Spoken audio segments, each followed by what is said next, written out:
Bismillah. Assalamualaikum warahmatullahi wabarakatuh. Hamdan katsiran thayyiban mubarakan fih kama yuhibbu rabbuna wa yardah. Yang sama-sama kita hormati Ibu dosen Afdila Nisa selaku dosen pengampu mata kuliah studi kitab tafsir klasik, dan yang sama-sama kita banggakan teman-teman sekalian, teman-teman seperjuangan yang ikut serta dalam diskusi kita pada kesempatan kali ini. Ya, kami dari kelompok 1 akan mempresentasikan materi tentang sejarah penafsiran Al-Quran pada masa Nabi Muhammad SAW dan masa sahabat serta tabi'in. Di materi kali ini ada 4 submateri, yang mana pertama yaitu hakikat dan ruang lingkup tafsir, yang kedua perkembangan tafsir di masa Nabi SAW, yang ketiga perkembangan tafsir di masa sahabat, dan yang keempat yaitu perkembangan tafsir di masa para tabi'in. Ya, mungkin di sini hanya akan dijelaskan atau digambarkan secara poin-poin besar saja, karena secara rinci telah kami jelaskan, telah kami tuangkan di dalam makalah yang telah kami buat dan telah kami sebarkan di grup WhatsApp. Ya, lanjut saja ke materi pertama yang akan saya jelaskan, yaitu tentang hakikat tafsir dan ruang lingkupnya. Secara lugawi, merujuk kepada perkataan Syekh Mana Khalil Al-Qatan, tafsir berasal dari kata al-fasar yang memiliki arti diantaranya penjelasan, pengungkapan, menampakkan, merinci, keterangan, serta mendetailkan. Sedangkan secara terminologi atau istilah, saya mengutip perkataan dari Imam Az-Zarkashi yang mengatakan bayanu ma'anil Qur'an wastikhraju wa ahkamihi wa hikamihi, yaitu menjelaskan ayat-ayat Al-Quran, menjelaskan makna-makna yang terkandung di dalam Al-Quran, serta mengeluarkan hikmah-hikmah dan hukum-hukum yang terkandung di dalamnya. Kemudian periode perkembangan tafsir di masa Nabi SAW. Syekhul Islam Ibnu Taimiyah rahimahullah ta'ala mengatakan dalam kitabnya Al-Muqaddimah fi Usulut Tafsir, beliau berpendapat bahwa Rasulullah SAW telah menjelaskan, telah menerangkan makna dari seluruh kata dan ayat-ayat Al-Quran. Pendapat ini adalah salah satu dari 2 pendapat besar yang beranjak dari satu pertanyaan besar pula mengenai posisi otoritas Nabi dan relasi beliau dengan penafsiran Al-Quran.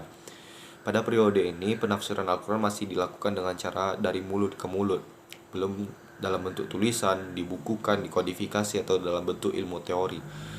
Kemudian Nabi SAW pada saat itu berfungsi sebagai mubayyin, yang memberi penjelasan, di mana beliau menjelaskan ayat-ayat Al-Quran yang mana para sahabat mungkin masih ada yang belum mengetahuinya, atau ada ayat-ayat yang masih belum dipahami atau maknanya masih samar dan masih rancu gitu. Jadi butuh penjelasan yang lebih.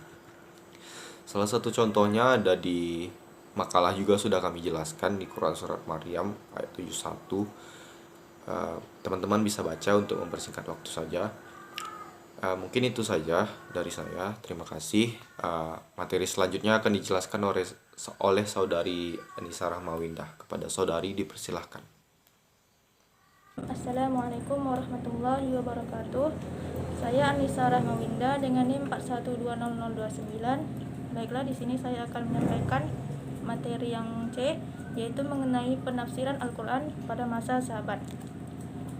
Di sini waktu penafsiran pada masa sahabat, misalnya ada di antara para sahabat yang berselisih ataupun tidak mengerti mengenai kandungan Al-Quran, maka para sahabat ini langsung merujuk kepada Rasulullah mengenai makna yang terdapat dalam Al-Quran.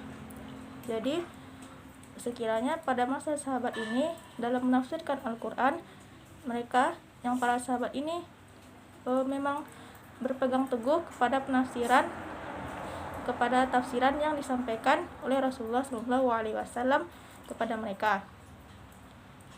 Nah, jadi salah satu kelebihan mereka, para sahabat ini menyaksikan langsung bagaimana, bila dan di mana ayat-ayat Al-Quran ini turun kepada Rasul SAW. Jadi mereka tentu sangat paham dan mengerti dengan makna dan kandungan dari sebuah ayat yang diturunkan oleh Allah Subhanahu wa taala. Di sini juga terdapat beberapa sahabat yang paling terkenal mengetahui ataupun meriwayatkan suatu Al-Quran. Di antaranya yaitu ada Ali bin Abi Thalib, Abdullah bin Mas'ud, Abdullah ibnu Abbas, dan Ubay bin Ka'ab. Dan sekiranya dari saya, mohon maaf bila ada salah. Assalamualaikum warahmatullahi wabarakatuh. Bismillahirrahmanirrahim. Assalamualaikum warahmatullahi wabarakatuh. Perkenalkan, nama saya Idrianto, NIM 4120030, akan menjelaskan materi terakhir, yaitu penafsiran pada masa tabi'in. Fase pertama, perjalanan tafsir Al-Quran berakhir pada masa sahabat. Kemudian mulailah sejak fase kedua, yaitu masa tabi'in. Pada masa tabi'in, dalam menafsirkan Al-Quran berpegang pada beberapa hal. Yang pertama tentunya adalah Al-Quran, riwayat yang diambil dari para sahabat, yang diperoleh dari Rasul, riwayat yang diambil dari sahabat, bersumber dari sahabat, kemudian riwayat yang diambil dari Ahlul Kitab yang ada pada kitab-kitab mereka. Sekian materi dari saya. Assalamualaikum warahmatullahi wabarakatuh.